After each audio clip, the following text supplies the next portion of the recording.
I am joined by Robert Griffin III, James Whitefield, Yates Meanakhimes. All right, so first play we're going to look at, 2nd and 2, one of the Patriots' first offensive plays. What's going on, everyone? Mike Kadlick, Tayler Kyles here for CLNS Media with a live edition of Patriots Daily here on the CLNS Media Network, powered by GameTime and Prize Picks. We'll hear from them later. We're here to hang out. I almost just knocked my coffee over. It's clearly hot start. It's a hot start. It's a loose vibe here today. I was just texting Taylor that we're basically going to treat this live Pats Daily as a hangout session with you guys as we count down to final roster cuts across the NFL. They are due at 4 p.m., as I'm sure everybody who's watching this knows. So we're just going to basically live react to the rest of the news as Patriots news comes in. Right now, they are at 58 players. They've made plenty of cuts along the way. We've tweeted about them. We've kept you up to date, myself and Taylor, on our CLNSmedia.com tracker. So if you haven't seen anything, or seen them all rather, head over to the website and you can read through and check it out. The latest news is that within the last hour, they have waived cornerback Shaun Wade. That's according to Boston Herald Doug Hyde. And they, like I said, they're now down to 58 players. They need to make 5 more moves to get to the final 53. A couple that I don't want to call them obvious because, again, at this point, they have 20 minutes. We don't know what decisions they're making.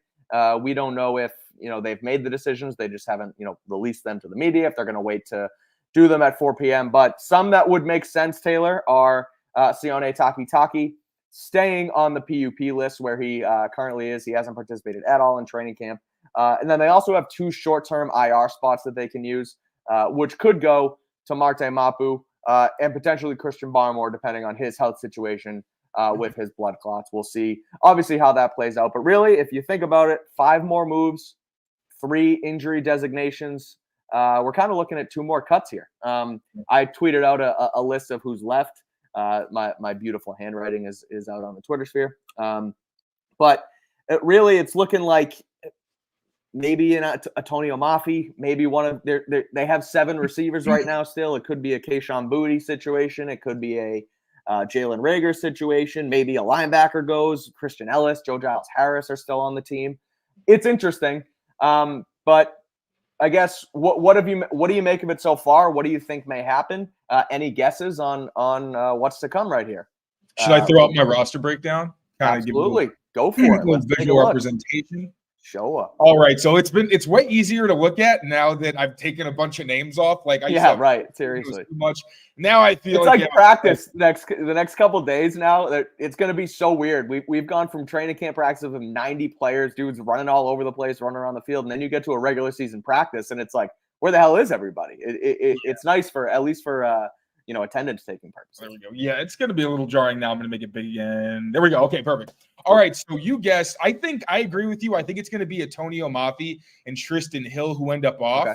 I would say the biggest surprise for me has been Shaun Wade, only because he was, as we saw, really the top slot corner when he was healthy and Marcus Jones wasn't playing. He also had a good summer, I thought. When he was playing in the preseason, he played well. Didn't give up any big plays. I thought he was competitive, like he flashed in camp, all for good reasons. So I didn't really expect that. I thought that Marcellus Dial was actually going to be the odd man out because he has been really good on special teams. Maybe I honestly should have considered that would be, something that would put him above Shaun Wade, who's not really known as much of a special teamer.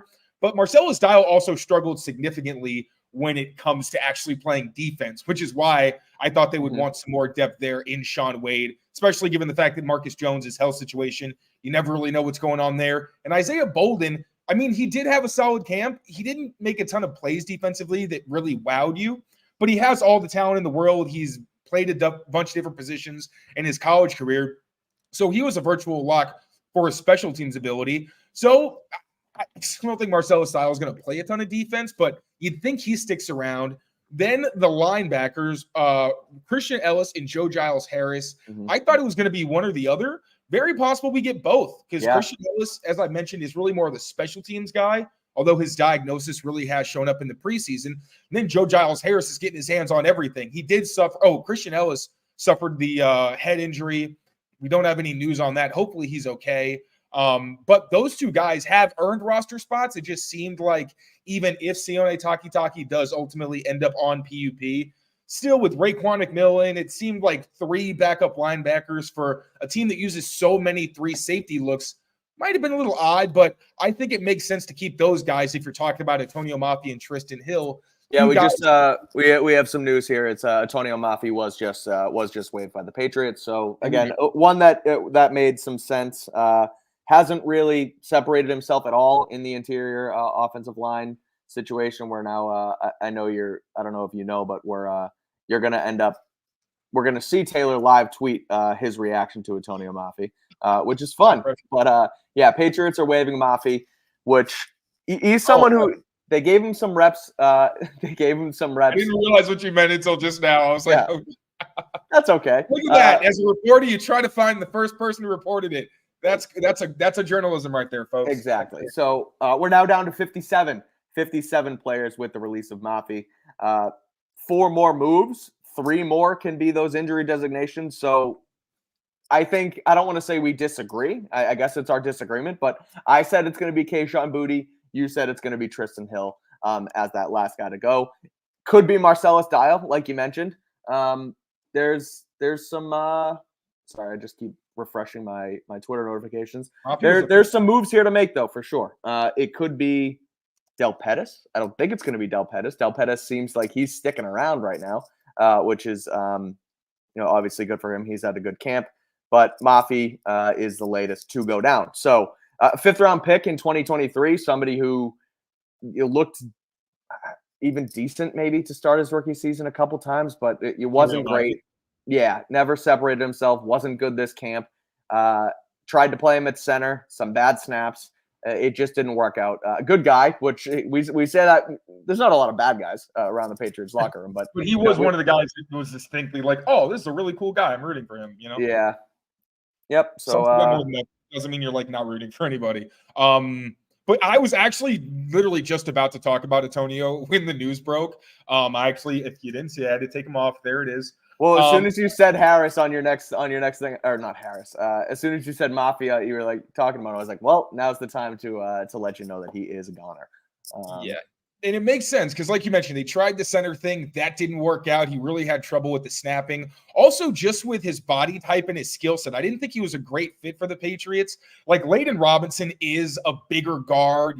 He's not as athletic maybe as you might like for an outside zone scheme, but he's got really long arms and strong hands, and he's quick off the ball. Those kinds of things can make up for a lack of, lateral mobility. Antonio Mafi doesn't have the longest arms. I don't think he does a great job using his hands, and he's not very explosive. So, I was saying before we saw them on the field, I had Antonio Mafi as like a practice squad candidate. I really think that's pretty much what he is, unfortunately. I don't even think he really has a role on the Patriots practice squad because Gerard Mayo said this is a developmental team, and he is still a converted nose tackle not that long ago. So if they do think there's something there, sure. But based on how he was used as like a third-string guard, as a guy who, was starting games for you last year, it just seems like he isn't really a great fit for what they do in the system, even with Scott Peters, who I hoped could really get the best out of him. I still didn't really see anything that warranted a roster spot there. Someone else you could look at here who's still on the team, Michael Jordan. He made a late push here the last couple weeks, someone who we talked about as it could be used as a jumbo tight end in that position. But it's looking Tristan Hill could go as well, but it's really looking like sorry, I'm making sure that I'm not missing anything. But for the point on Michael Jordan, since now we know that, since now they pretty much. If Amit's no news yet, but if Amit's listening behind the scenes, the Chargers just released Donald Parham, and Amit loves Donald Parham Jr. I'm reading the chat from Nightshade right now. Donald Parham Jr. Any tight ends out there? Parham is there. Amit just sent us in our private chat. Go get him. I love it. Look, it's looking like Jaheim Bell is at least going to be their third tight end, at least to start. I think they're going to keep Bell around behind Henry, behind Austin Hooper. But if they do, there's going to be some more roster maneuvering too. Let's make that pretty clear. Like, we build up the 50. I talked about this the other night on our show, I think. But we build up, the 53-man roster. We do our our roster projections, and we do a live show here with almost 2,000 of you watching, which, we obviously love and appreciate. But there's going to be so many moving parts over the next couple of days as well. That's why, like, a couple of years ago when the Patriots would keep one quarterback in Mac Jones, right? And it's like, well, they're not going to have any backups. What the hell is going on? It's like, no, guys are going to go to the practice squad. They're going to elevate guys. They're going to cut guys and re-sign, and waivers happen. So there are a ton of moving parts to go here. But certainly with tight end being a position of need, a position of that needs some potential depth pieces. Ahmed's putting 6'8" Donald Parham on our chat. That's so funny. I love it. I don't hate the idea of Donald Parham coming here. I don't either, honestly, especially for what they like. They like those big bodies. We've seen it with Jacoby Brissett and his tight end. So I wouldn't mind it at all. I actually like the idea. Yeah. So we are now down to 57 players with 12 minutes remaining. While we sit here, let's get one advertisement. I don't want to say out of the way because we love our deals, but I don't want to have to run over to a Prize Picks read as we are talking about the final 53-man roster. So let's talk about Prize Picks because it's America's #1 daily fantasy sports app with over 5 million active users, and it's the easiest and most exciting way to play daily fantasy sports. Unlike other apps, Prize Picks is just you against the numbers. And now with teams getting down to 53-man rosters, you have more of an idea of who you're going to want to play your picks with and have guys in there. So it was fun to throw K1 Baker in a Prize Picks lineup. But now you get to use the real guys like Tyquan Thornton, potentially Jalen Reagor, Jalen Polk, and all those guys. So head over to Prize Picks today. It is the best way to win real money this football season. Which players are going off, which ones aren't. Make those picks in less than 60 seconds and turn your sports opinions into real money all season long on Prize Picks.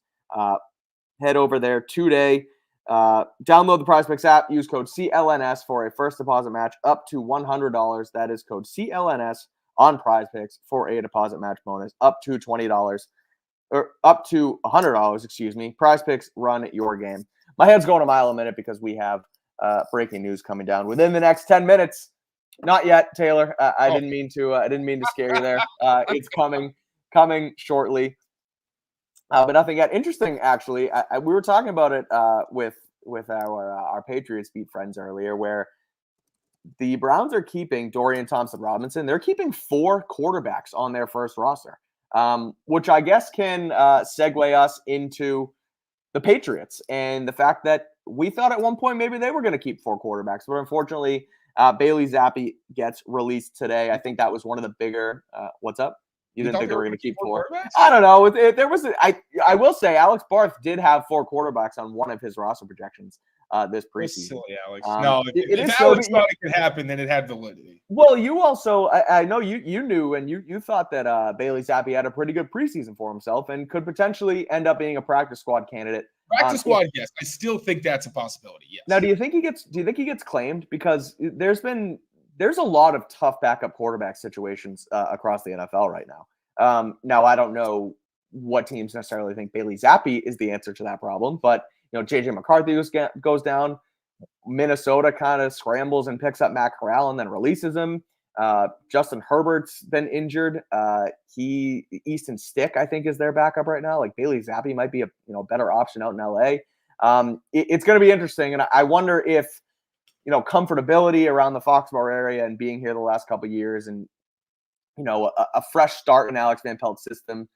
Would he prefer even last year? He didn't get claimed off waivers, but he told us that he had chances to go sign elsewhere, and he ended up coming back to the practice squad. So, do you think Zappi goes? Do you think he comes back? What do you say? Is that a lie? No, can Zappi lie? I don't know. Oh, I know. So what do you think on Zappi's future with the Patriots? Do you think he's back? Do you think he signs elsewhere? Do you think he's worth a practice squad spot as we inch closer here? I think he could be, because I don't think you want to play Joe Milton this year. And I think that we've seen how important quarterback depth is, obviously. So I think having a guy where if Drake May is your starter, Jacoby Brissett, he's gotten banged up in the past 2 preseason games. So something could happen. And if that was the case, would you really want Drake May backed up by Joe Milton? Probably not. Right. So yeah, I don't think it's that crazy for Zappe to stick around. I think his reputation around the league right now is pretty bad, and I don't know that he's put enough on tape for anybody to think that he is worth a waiver claim. Because if they pick him up, he's got to be on the roster for the first month of the season. Right. So that's an important thing to consider. They're not just willy-nilly. Like, there's rules in place to make sure that teams aren't just taking guys for a week or two and then dump them on the street. So I think that saying here makes sense. That's because Bailey Zappe did have a good summer. Thought he played well. I thought his decision-making was good for the most part. His accuracy was really impressive at times. It kind of popped in some instances. He didn't see a lot of downfield, really eye-popping throws necessarily, but he looked like a guy who could keep an offense on schedule at least. And I feel like in the preseason, again, not a lot of wow plays, but still just enough to make you think, you know what, if he stays with this coaching staff, which it feels like they've done a pretty good job with these quarterbacks so far, maybe you have a little something, and maybe he's a trade chip down the road if you want to, at some point have to sign him onto the roster. You never know. So yeah, I think there's definitely a reason to consider keeping him around, and I don't think that there's going to be a whole lot of competition.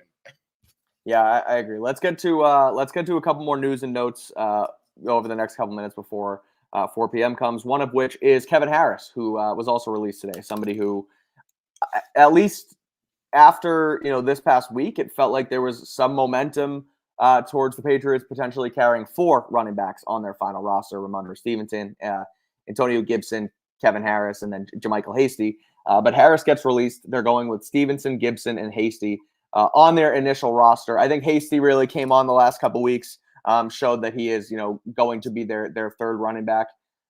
We talked about it a few times where he had a strong spring in those passing camps. Proved to be that pass catching back they want. But are you surprised that? Yeah, I think we sort of came to a conclusion that Hasty was going to be their third running back. But did you think there was room for Kevin Harris? And are you shocked that they ended up making that move? Because I am. I felt like, and now I feel like they don't necessarily have a ground and pound downhill runner to take some weight off Ramondre Stevenson in the run game.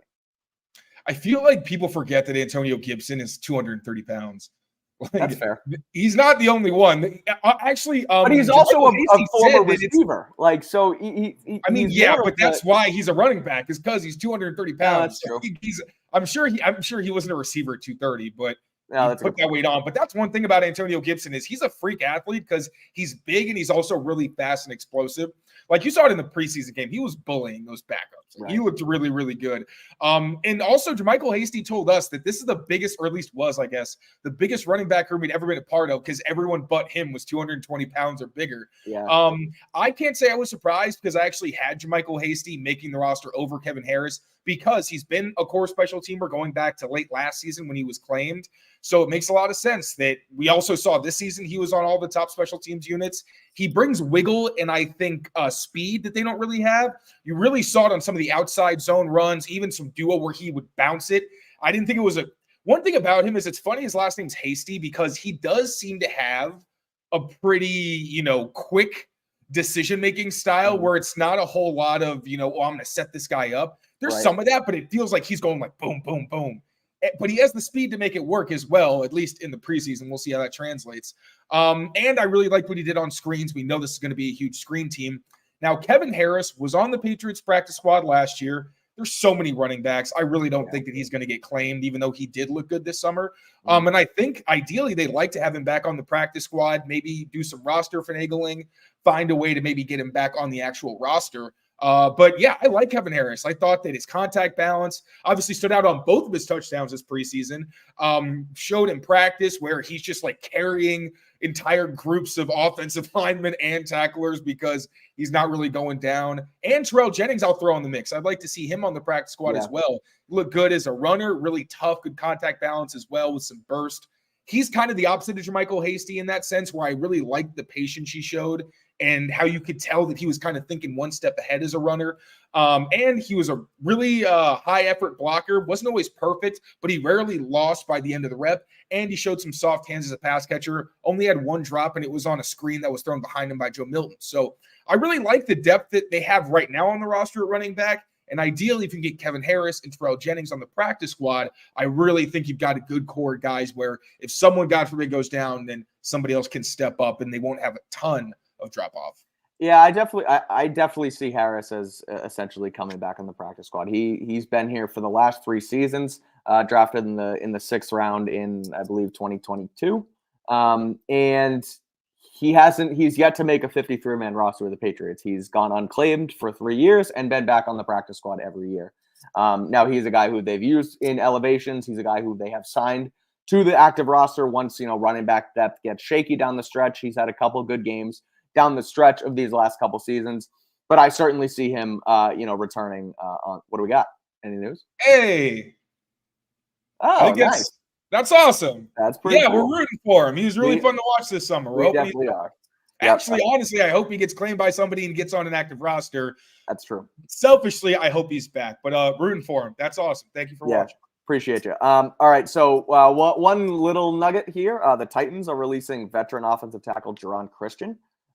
Christian is somebody who last year, this is from Bob Sosi, 9 games last season, played for Cleveland with Scott Peters and Alex Van Pelt, started 9 games for the Cleveland Browns. So that's, if you're looking for potential claim pieces, Geron Christian could certainly be in that mix. That is one news nugget. The final news nugget I want to get to, as we are at 3:59 and are supposed to have a 53-man roster in front of us. I don't know. Sometimes these things take a little while. We're not going to get a press release right off the bat, but soon enough we will know what the Patriots' moves have been made. But let's talk about kicking, because Chad Ryland officially lost the Patriots kicking job today. He was released, and Joey Sly remains on the roster. Not much of a surprise, as Sly really came on strong the last couple weeks, as Chad Ryland didn't. I think he could be a practice squad candidate as well. I don't see him being claimed.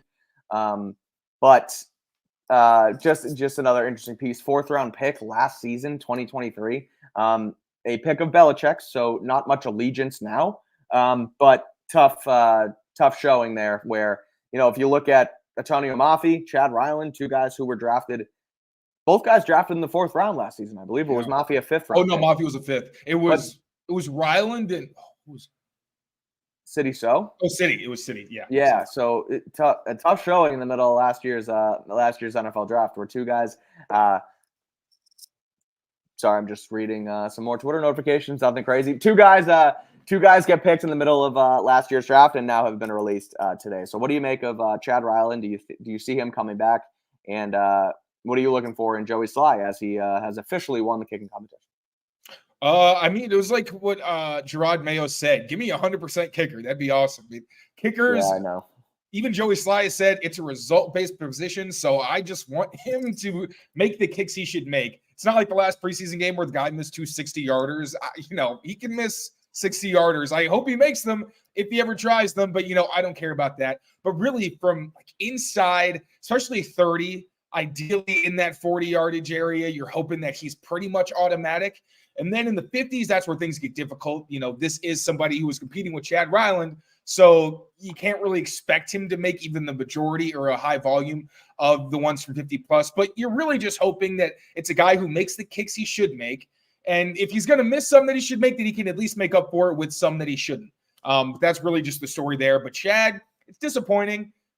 We've talked about it ad nauseum, and especially with kicker, because it's a position that's so straightforward. I feel like we just end up recycling the same talking points, but I'm rooting for him. I hope he's back on the practice squad so he can stay with his buddy Bryce, and maybe just develop with this team and be able to end up reigniting his career at some point for them. But we knew this was coming. It seemed like he may have had the edge before preseason started, but once these games started and the practices got more intense, we really saw that it wasn't super close. So not a huge surprise there with Chad. But do we want to talk about Geron Christian real quick? Go for it. What do you got for us? So Justin M. of the Draft Network. Wait, I lost it. Wait, let me find it. Sorry. My mouse is going crazy. Okay. So Justin M. announced that the Titans are releasing Geron Christian, who they thought could have potentially had a spot behind J.C. Latham, a top draft pick, and Nicholas Petit-Frere. I think I did that. I think I pronounced that well. I don't know why I did that.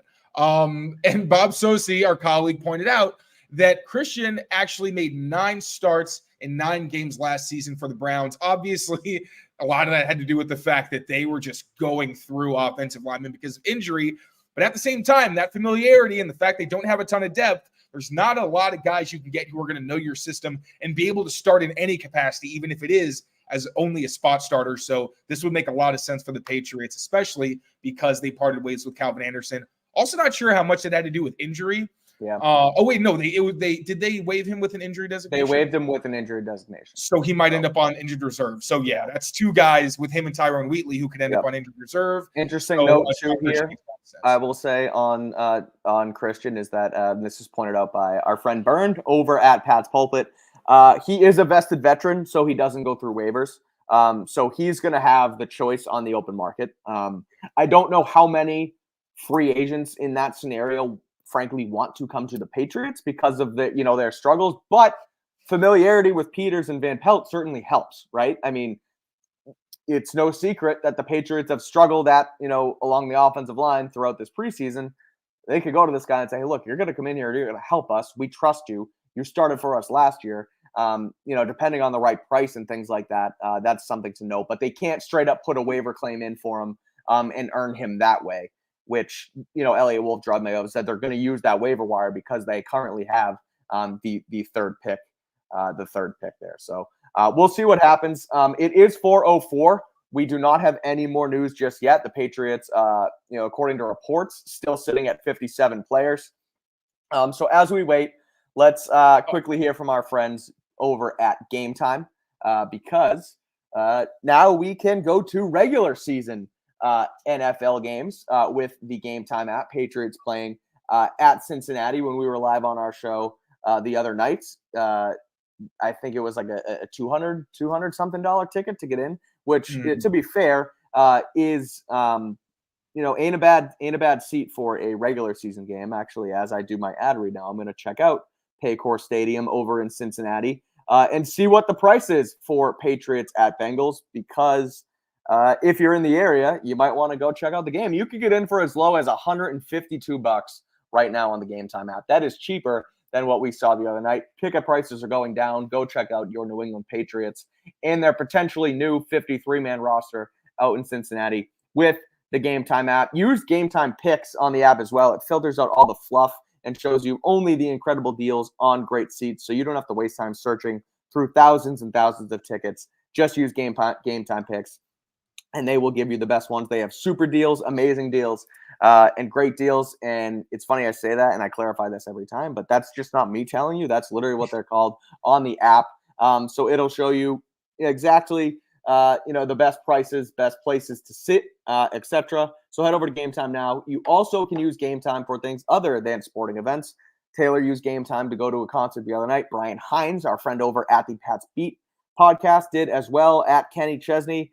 So check out GameTime today. Take the guesswork out of buying those concert tickets with GameTime.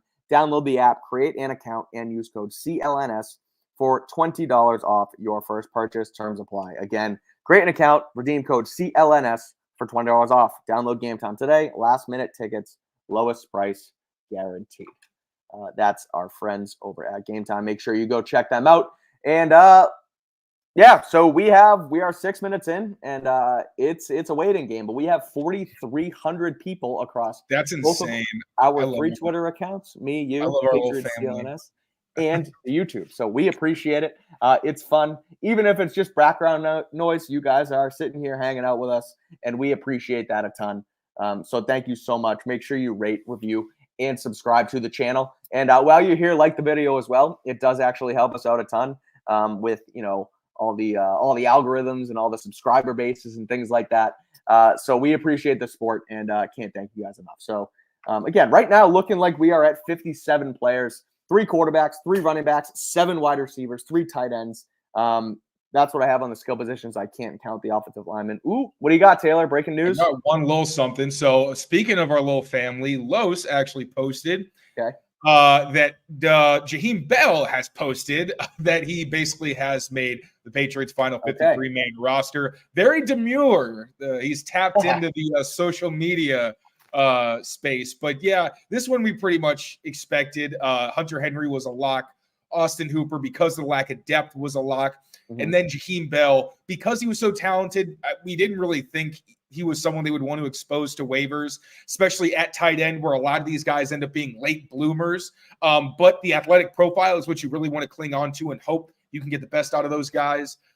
This preseason, Jaheim Bell, he got some flashes of his ability as an underneath receiver, as a blocker in the right capacity. He did struggle in some ways, but overall, the skill set's obvious. So they're going to have to use him in very specific ways to maximize his ability, I think. I wouldn't be surprised even if he's inactive for some game days early on. But, not a super surprising move, but good to know for a fact that the Patriots looks like they'll have 3 tight ends locked onto the roster. Yep, that's what it seems like. It feels like, again, Bell's going to be that third guy, but there's going to be so much maneuvering, right? And we talked about it last year. They only kept 2 tight ends on the initial roster in Hunter Henry, Mike Gesicki. But then Pharaoh Brown gets cut from Indy, and then all of a sudden they make that move because of his familiarity with Bill O'Brien, and they make something off of it. So that's what we're looking at. The other thing too that I'll kind of tee you up on here is Christian Ellis, Joe Giles-Harris. And also, let's throw City So into this kind of mix as well. It's not necessarily a mix, but I was thinking after Christian Ellis had the head injury the other night that he might be a short-term injured reserve guy. Obviously, concussion, don't know if it hasn't been called a concussion just yet. I don't know if that's where this is leading to, but City So went down with an ankle injury the other night and left in a walking boot. If Christian Barmore's health with the blood clots is up in the air and they don't know if he's going to return, City So might sneaky be somebody who could be that short-term IR candidate if his ankle injury is more serious. So I'll tee you up with City So, and then I'll also ask about Joe Giles-Harris, Christian Ellis. At this point, could you see both those linebackers making the roster here as we inch closer to this, or actually now 10 minutes past this deadline? Yeah, absolutely. So first, we have another mom in the chat. Jaheim Bell's mom with a little very demure, very mindful. That was awesome. Thank you for watching. So awesome to have you on board with us. But yeah, City So, I will say, I think he probably is somebody that you can expect to end up as at least a candidate for short-term injured reserve. Now, we have no idea what the status is. We haven't gotten an update, so I don't want to alarm the fan base or anything like that. But with Christian Barmore, we don't really have an update on him as well. We've gotten some kind of cryptic social media posts every once in a while. Nothing to really definitively sway you one way or the other, but it also does kind of feel like he isn't super close to a return. So I don't want to speculate too heavily there, but if City So's injury obviously is significant, you're going to have to find some way to make that work, but hopefully he's not out for too long because this offensive line cannot handle losing another starter right now, especially considering Vadarian Lowe's status is up in the air. But we're talking about linebackers. So yeah, Christian Ellis and McMillan, Joe Giles-Harris and Christian Ellis, 2 guys probably going to contribute more on special teams this season.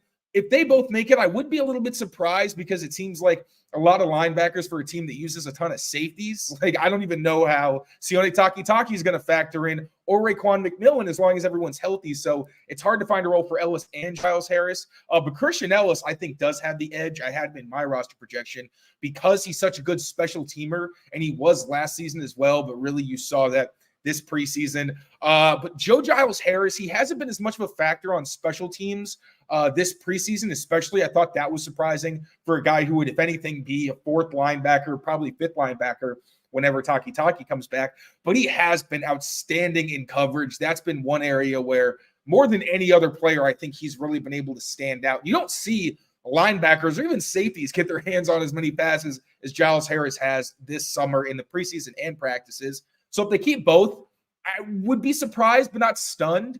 But I do think Ellis has the advantage because, again, he brings more in terms of special teams. Let me see if – Giles-Harris released. Oh, my God, this is why I need a partner. All right, well, there you go. I was right. I didn't even know. Giles-Harris ends up getting released. But he is somebody that I think could end up on the practice squad.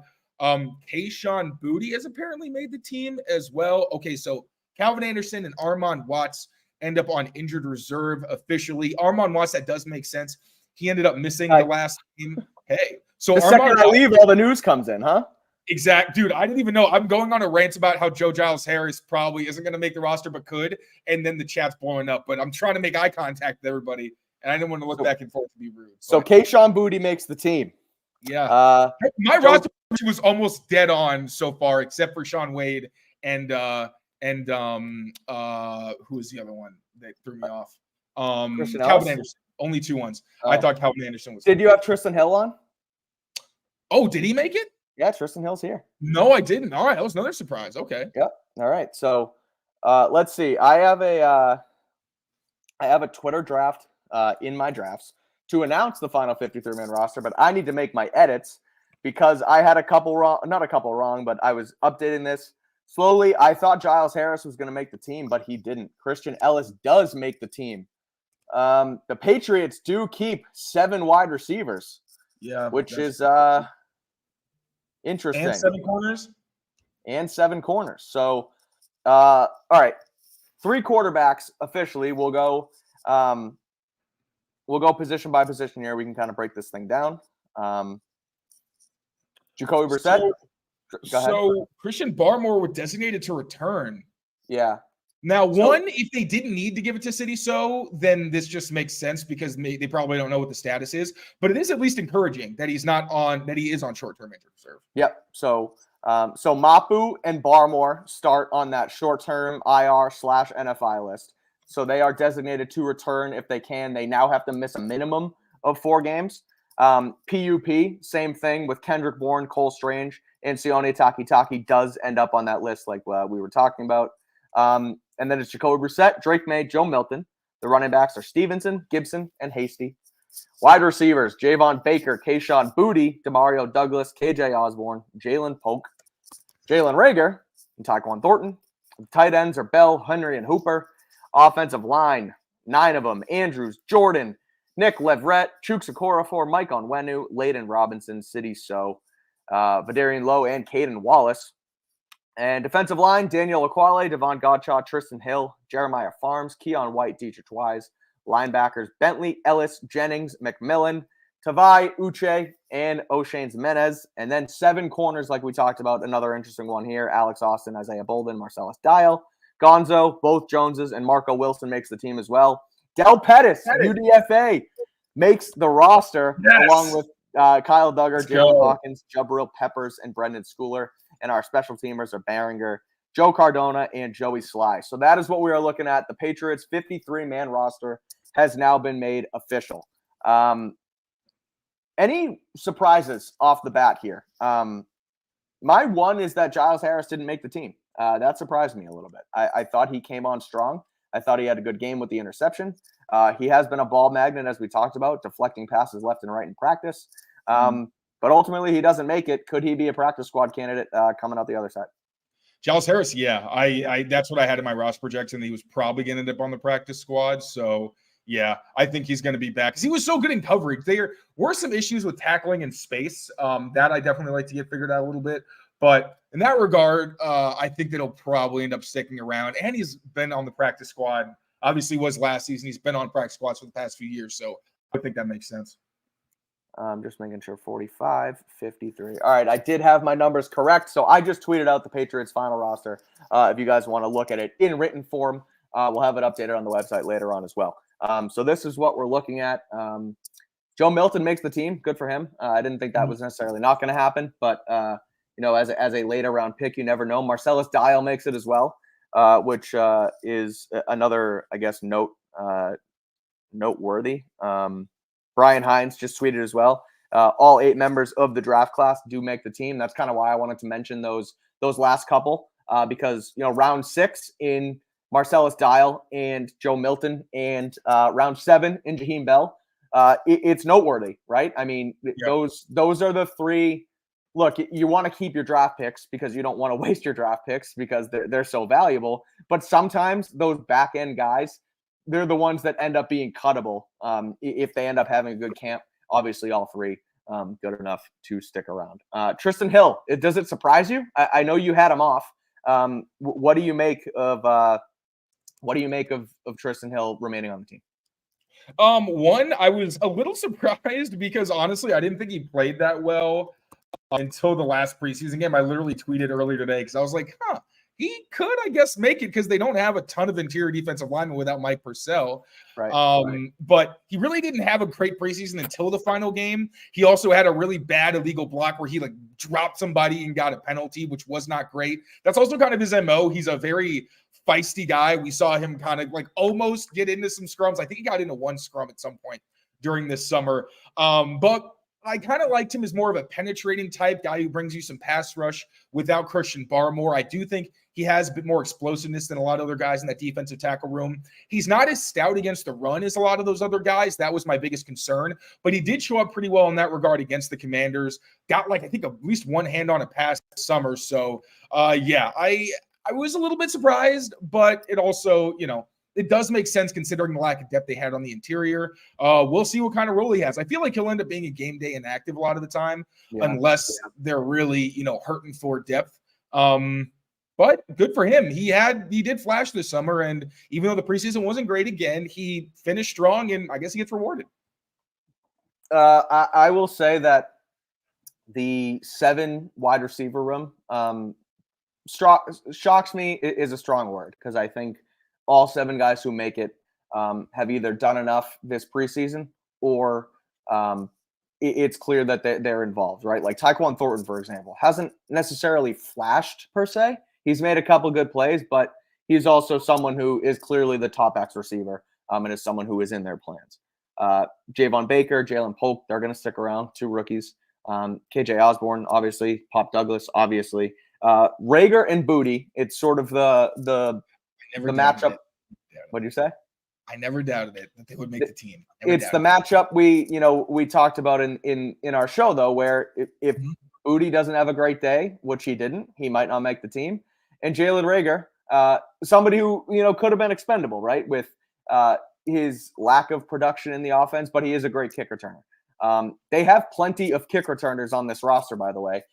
That's something that's interesting for me too. Now Kevin Harris is obviously gone, someone who has been involved in their kick return duties, but Antonio Gibson, Jalen Rager, Isaiah Bolden, Pop Douglas as a punt returner. They're going to use a lot of those guys back there. KJ Osborne has been involved as well. Jabril Peppers has been involved as well. Like I wonder what kind of fun Jeremy Springer can have with the new kick return rules. Some trick plays up the sleeve, things like that. I know people have talked about the Steelers saying that they're going to use a guy like Justin Fields back there on their kick returns. I don't know if they've actually done anything like that yet, but the new dynamic kickoff and kick return is interesting, and the Patriots have a ton of kick return. Antonio Gibson, as I'm looking to listen now, is somebody who returns kicks as well. Yeah. So it should be interesting how they use all those guys. 7, what is it? 1, 2, 3, 4, 7 cornerbacks as well. See, it's interesting. The cornerbacks and the wide receivers are the 2 back-end battles we talked about all camp, and all 7 guys end up making the roster in both positions, which is telling. What role, Taylor, I want to defer to you here as somebody who's been on the Del Pettis train for the last couple of weeks. What role does he play on game day with this team? Is he active? Is he a healthy scratch? Is he still a developmental piece who they thought was too valuable to cut and present to waivers and potentially lose? Or is this a guy who contributes right away on this team? I think he's someone who's going to be active on game days because of all the 3 safety packages they use. I would be very surprised if they don't pull back at all on that, because it's a huge part of their scheme. Now, when it comes to the 3rd safety, that's obviously going to be Jalen Hawkins. And we've seen that it's been consistent. Even when Marty Mapu was healthy, you saw him in the mix there. But even last year, we did see that not so much Adrian Phillips, but Jalen Mills was very much in the mix with the safeties, even when everybody was healthy and Marte Mapu hadn't totally fallen out of favor. Of course, part of that was, I think, because Jalen Mills was vocal about the fact he didn't like that he wasn't being used a whole lot. But even still, he had a role, and at the very least, you could always use a safety on special teams because of their body types. They pretty much fill every kind of role there. It's interesting because really Hawkins has been the personal protector, the top guy, which you see for Cody Davis on punts. That was really Del Pettis as his backup, so I wonder where he'll slot in there. But yeah, I'd be surprised if we don't see Del Pettis active on game days, because if one of your safeties does go down, Obviously, you could always mix in a linebacker or a corner, but those guys are so versatile and line up all over the field. I think it would really hurt your game plan if you ended up losing one of those guys. So, yeah, if Del Pettis isn't active, I'd be surprised. I think at the very least, we'll see him as a special teams contributor. Maybe mix in. They use their safeties all over, but I could see him as maybe like a tight end eraser type, where they use him at like dime linebacker. We saw him there at times this offseason even. So, I'm trying to think of how they could actually do it because sometimes they use 4 safeties. We didn't see it as much last year, but 2022, they had packages where they would use McCourty, Duggar, Peppers, and Adrian Phillips at the same time. So again, having more safeties gives you more versatility. Del Pettis, a guy who learned from his mistakes this summer, very physical, really smart guy. So he's, again, not a huge role on defense, but if anybody goes down, he's going to, and you'll still see him probably, in the third phase. So, look, I acknowledged it earlier, but we have an insane amount of people watching this show right now. 5,700 of you across all platforms, which it's insanely cool. We appreciate the hell out of the support. It makes us want to continue doing this. It makes me want to leave the beach from the Cape as I did. It's funny. I was having the conversation with my fiance's family. Like, should I stay? Should I go? Should we just throw Tayler into a crossover with the Patriots beat guys? And I was like, God damn it. No, I'm coming home and I'm going to talk about what the Patriots do. And you guys showed up and showed out. So I appreciate it. And as we sort of, the reason I acknowledge that there's so many people is because I don't want to wrap it up yet. Like, we have the roster, but everyone's here and wants to talk about it. So if you guys have anything you want us to talk about as we continue on here, throw some stuff in the chat and we can kind of hit on it. Royal Fino right here. We are sickos. I love it. And I mentioned this when we were sort of doing our hangout version of the post-game show on Sunday, where it's like, look, right now the Patriots stink for all intents and purposes. They haven't had a good couple years. They're in this rebuild, and I know saying they stink isn't fun, but sometimes the truth hurts, and they're not good right now. But these Patriots fans stick around and they want to know about the team. And again, I'm talking about how I'm down the Cape and I'm with my fiance's family, and my future brother-in-law is talking about how how do you care about these guys? Like, talking about the back end of the roster. It's like, that's what being a beat reporter is. That's what this is our addiction. Yeah, going national, about the top 10 players on each team, right? And you got to kind of just talk about storylines and headlines. But, when you get into the Del Pettises of the world and, the kicker battle between Sly and Ryland, like, that's what he keeps not only beat reporters, but the diehard fans alive. So that's why we want to do this for you guys. This is interesting from Ashton. I saw this, I just saw this come across. Lewis Seen, Everett, Massachusetts finest, was on the Vikings. It was first round pick a couple years ago. He got released. He's had a good couple of years in Minnesota. I know they don't need safeties. That's the problem. But all right, objectively, Lewis Seen or Del Pettis? Del Pettis, please. But really? Like, really? Why? I mean, like, you know what I mean? Lewis Seen is a former first-round pick. What do you say?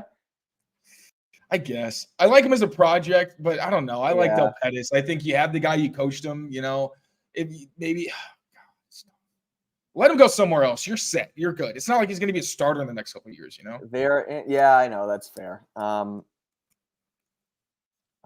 trying to go through the rest of the comments here. We have so many. Again, we appreciate the hell out of it. Finally, a healthy McMillan. Let's talk about Raekwon. Oh, yeah. Yeah, that's true. We did. Seriously, Tyquan Thornton makes the 53 for the first time in what feels like forever. Or no, you know what? He might have made the 53, but immediately was placed on IR. I think I had that wrong when I kept talking about the wide receiver room on these shows, where I was saying that Tyquan didn't make the roster. I think he had made 53s and then was immediately placed on IR so that they could make another move. So he hasn't played in the first 4 games ever in his NFL career. And now here he is. So good for them. But I want to give some kudos to Raekwon McMillan, someone who has been around, been through the ringer, was a great linebacker at Alabama, drafted by Miami, moves on from Miami, comes here, and went through hell the last couple seasons, a couple season-ending injuries, and Achilles and ACL.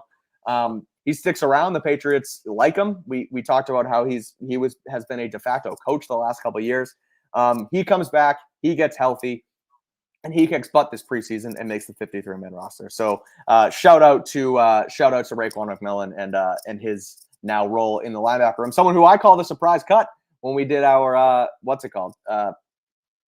depth projection. The depth which projection was tough, to be honest. Like, we were really grasping at straws for most of those. Of course. Yeah. Here's a good question. We were talking about this off air as we were setting up our podcast schedule for the remainder of the week. Patriots are back to practice tomorrow. They're off today. Players are off today. Coaches and executives obviously in the building figuring out their rosters. But Pats players are off today. They're back at it tomorrow. Gerard Mayo has a press conference with the media at 1:15 p.m.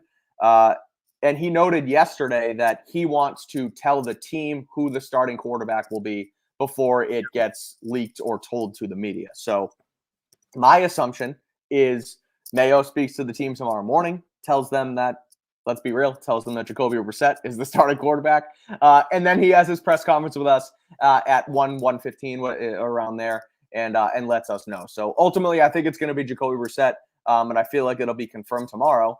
But I'll throw this to you quickly, Taylor. Any chance at all that Drake May winds up as the Patriots starting quarterback tomorrow afternoon? Yes, I think there is a chance. I don't think Let's go. Clip that. That's our promo on it. Tayler Kyles confirms. No, I mean, just because I've been thinking about it, and I really don't want him to be honest, at this point. I really would. I was against, sitting him just because you were trying to figure out the offensive line. And I do think they've been better than they get credit for in terms of physical execution. It's been inconsistent for sure, but, there's a lot to like there. And really most of it has just been the penalties that's made them look worse than I think. And also the fact that when they've allowed 4 knockdowns of those top 2 quarterbacks this preseason. It's just the ones that they've allowed have been really ugly. Like, there was the one that Jacoby gets hurt. There's the one where Jacoby slips at the top of his drop. And then there's the one where Drake May. It's the picture I wound up using for my quick thoughts after the game because, it's just looked kind of awkward and bad.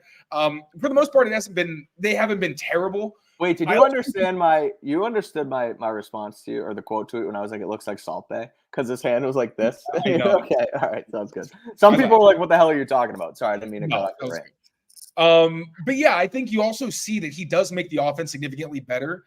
And the fact that Mayo acknowledged finally that Drake has outperformed Jacoby, he never really said he didn't, but he never had said that before.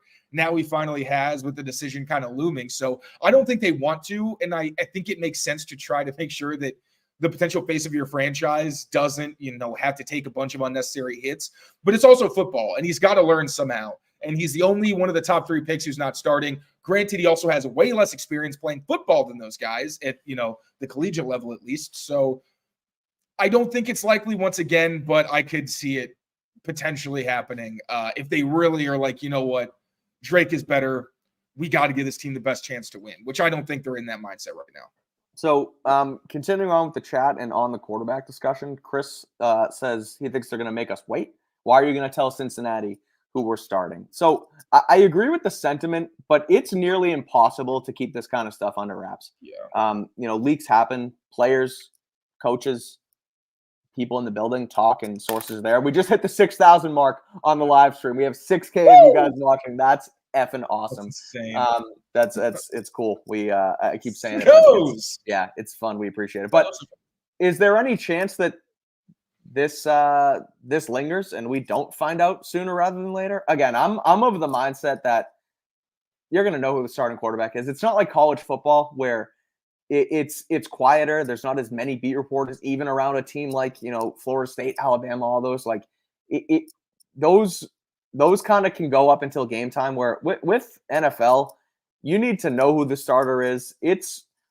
There's more than just who's playing on the football field. It's the face of your franchise. It's like, even if they make a decision, like if they make a decision and say Brissett's the starter and tell the team, but don't tell anyone, it's going to get out. So it's almost better off just to announce it and kind of make it known. So I have a hard time thinking they can keep it under wraps, but I also don't really think, to be honest, the Bengals care a ton who the Patriots are going to start a quarterback. Like, it changes their game planning, I suppose. They have to watch different film and go from there, but ultimately, I don't think it matters to Cincinnati who the Patriots start. But do you think there's any chance they try and keep this under wraps for another week, Taylor?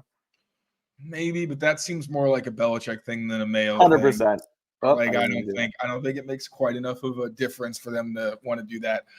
So yeah, I think that could they? Sure. Will they? I don't think so, especially considering Gerard has been so open with us, relative to those kinds of things. So yeah, could it? Yes. Will it? Probably not. Now with Lyle Collins, people need to understand that Lyle Collins let's talk has not played football in a while or played good football, and he's been bouncing around teams. The guy has a back injury, and he plays offensive line. I need people to understand how significant that is. It also, with all these tackles, the guys who are on the market and aren't making teams, Donovan Smith, David Bakhtiari, everyone in the NFL needs tackles. Teams that have tackles need tackles. There's a reason these guys haven't signed yet. It's not like cornerback where most teams have a decent amount of cornerbacks and a guy like Stephon. It makes some sense. And also, maybe he wanted the right fit. And also, you'd think Donovan Smith and Bakhtiari would want to finish their careers on good teams. Right. Why in the world would you, as an aging veteran with health issues, want to come to a team where you're going to lose on your 1-year deal? It doesn't make any sense. So I know that Los mentioned Josh Ball. I don't know who he is, to be honest with you. So I'm not going to front. He has some good PFF grades. Let's see his position. He played 3 different positions. That's pretty cool. So yeah, I mean, he's a guard in PFF system. That gives me some pause. And he played left guard for the majority of he really only played 25 snaps at tackle, and they happened in the second preseason game. And then, only in the second preseason game. So, I don't really know. But he did well this preseason according to PFF. So good for him. Yeah. I have what he wanted. The kid we talked about who got cut from the Titans. That I'm all for. That makes sense. I can see that happening. Mm-hmm. So they keep saying that they are going to be active on waivers, and that they're going to use that third spot they have accordingly, and that they want to try and make this team better. But as you know, here, I'm trying to frame my question. Roster maneuvering has to happen. It will happen. And if they claim one of these guys, they have to cut one of these guys that they just announced on their 53-man roster. Yeah. So, for example, if they bring in Christian, an offensive lineman, right? Do you think they cut an offensive lineman? Do you think they cut a Tristan Hill? Do you think they cut one of these receivers? Who is, in your mind, player 52, 53 on this team who become expendable when they, end up going to the waiver wire or going to free agency? Tristan Hill is my last guy on the roster, probably. Tristan Hill, I think, is someone probably at the top of that list. I would agree. That, to be honest. Michael Jordan? I think because now that we know that they see, I guess if they have tackle depth, then yeah. I know, that's what I wonder if they go 1-for-1 there. I think it would probably be Michael Jordan, yeah. I think What about one of these 7 receivers? I keep going back to it. I thought I had 7 on my preseason week 2 roster. I took off Booty last week. Clearly I overlooked his no catches on 1 target on Sunday night and thought, maybe they're just going to throw him to the Wolves and try and get him back in the practice squad. He makes the team. How expendable is a Kayshon Boutte? I like Booty. I feel like all of a sudden that's going to be clipped. I didn't say anything.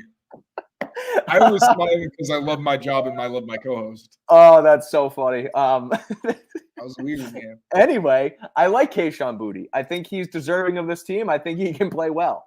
But he's also somebody who I don't know if he would get claimed if they cut him and they could bring him back, etc.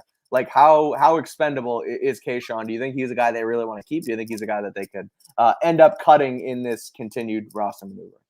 I think they want to keep him because he's a talented guy on a very cheap contract who I think they know would probably get claimed if he went on waivers by some desperate team that thinks that they can.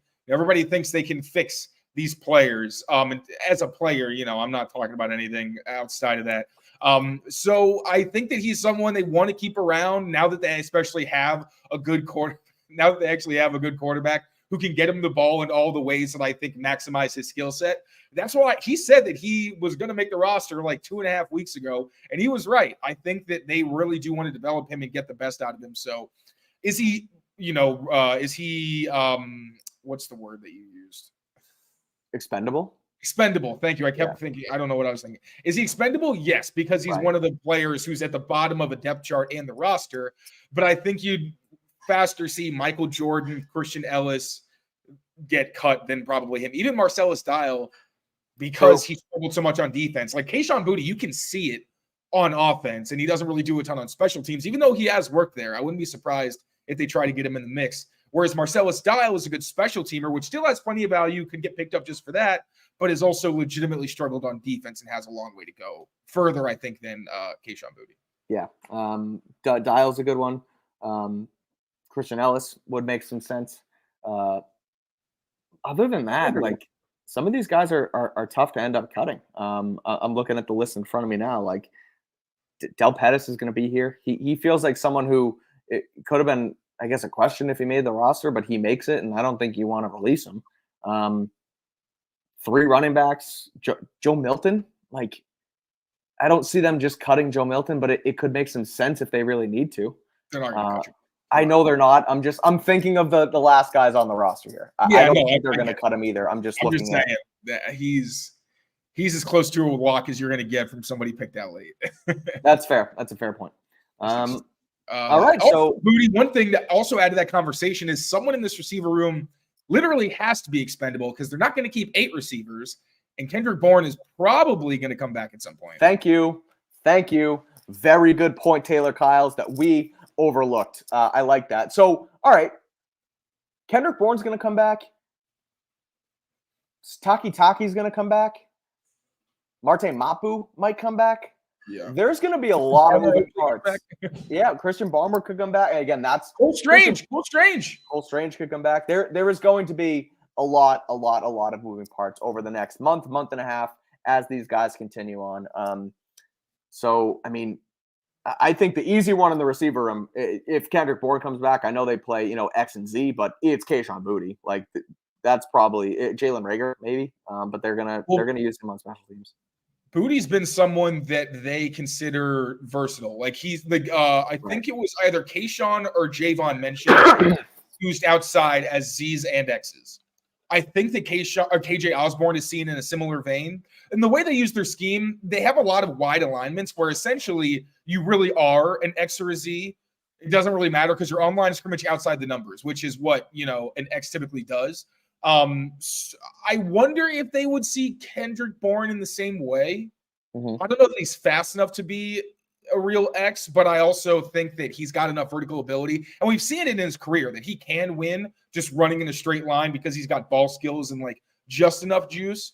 Kind of similar to Jalen Polk in that way. So even still, man, unless they like, I know people want to cut Jalen Reagor so badly. They like him. It's very obvious. At no point had they made it seem like they were even trying to phase him out.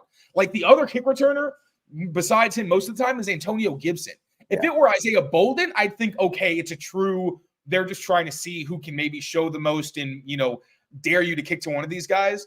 But the fact that they're not even putting someone like Isaiah Bolden in that position makes me think that Jalen Reagor is truly locked in. Maybe they hope that they can get Kayshon Boutte on injured reserve or something like that, a little Foxboro flu midseason kind of action. Yeah. I don't know. But because you're not cutting Tyquan, they like him too much. They made it very obvious. Another guy where it just seems like his role is solidified, although I don't know how I feel about that necessarily.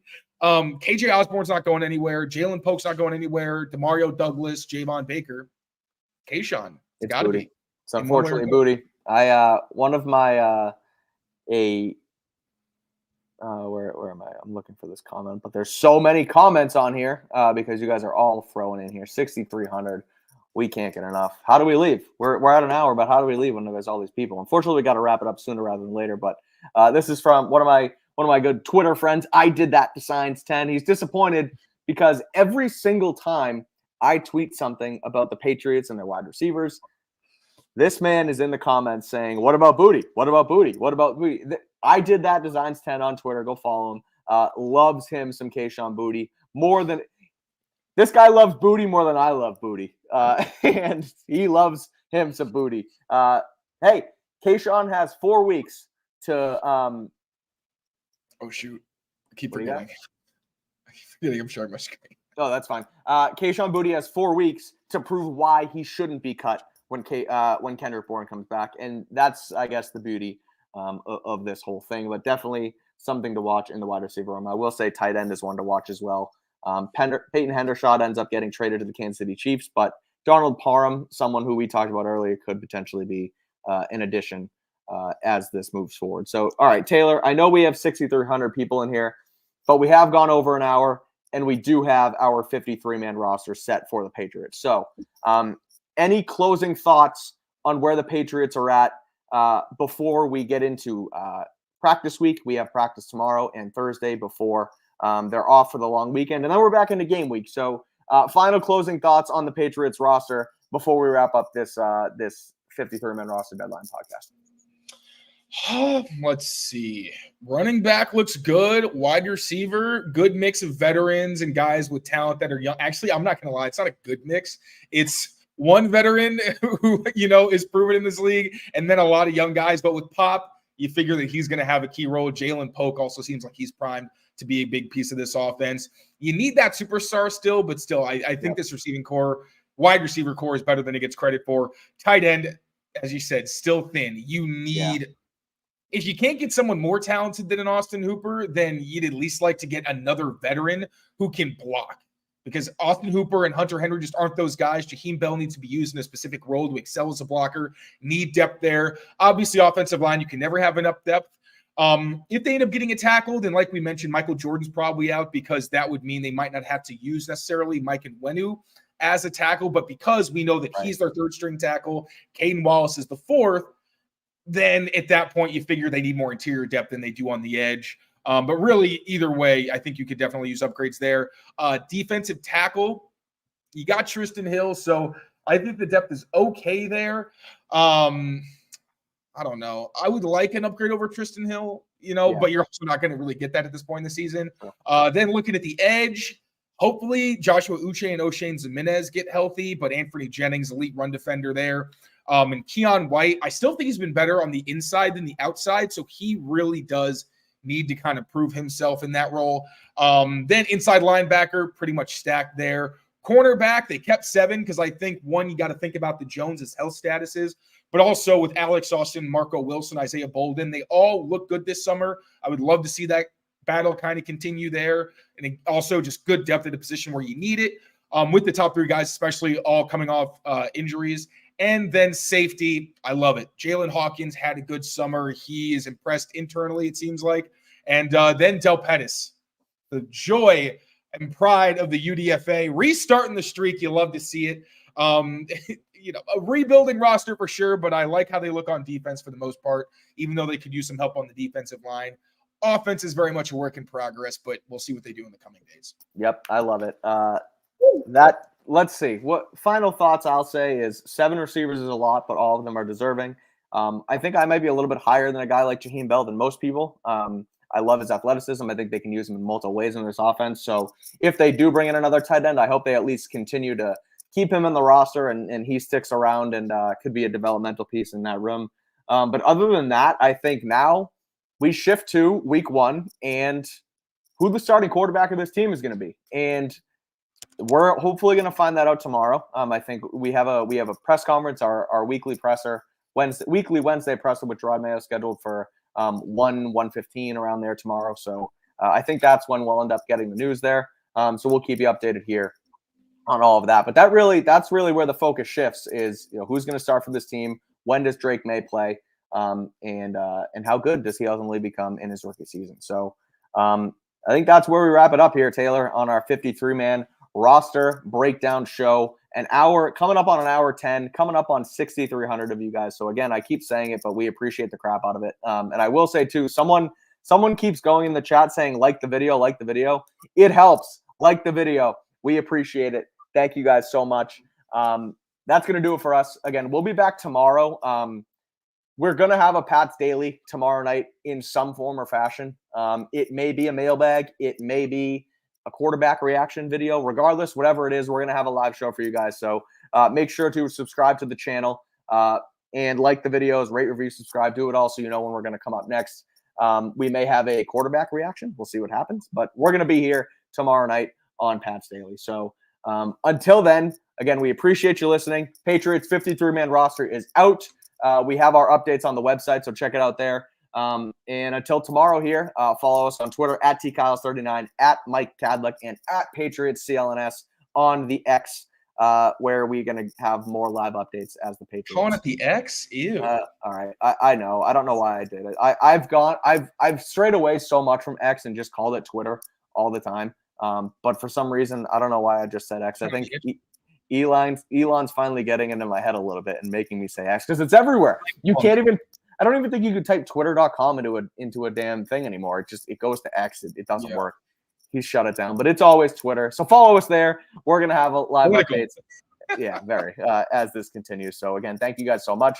We appreciate it. Until next time, take care of yourselves, take care of each other, and we will see you tomorrow here on Pat's Daily. Peace out, everybody.